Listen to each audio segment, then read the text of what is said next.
उत्तर प्रदेश में प्रथम चरण के लिए निकाय चुनाव का मतदान होना है और निकाय चुनाव के मतदान से ठीक पहले बीएसपी सुप्रीमो मायावती जी ने भी यहां पर समाजवादी पार्टी और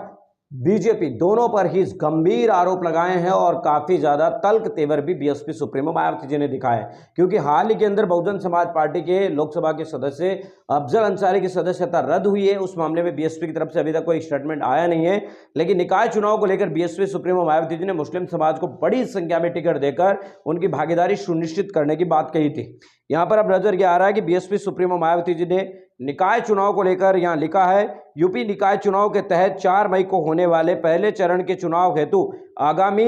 विरोधी पार्टियों ने साम दाम दंड भेद आदि हथकंडों का लगातार इस्तेमाल किया है, लेकिन लोगों को वोट के अपने बहुमूल्य संवैधानिक हक और दायित्व के प्रति वफादार और ईमानदार रहकर ही वोट डालना है। उन्होंने कहा कि साथ ही इस चुनाव के लिए भाजपा और अन्य विरोधी पार्टियां लोक लुभावने वादों तथा हवाई बातों तथा कागजी दावे करने में कोई कोर कसर नहीं छोड़ रही है,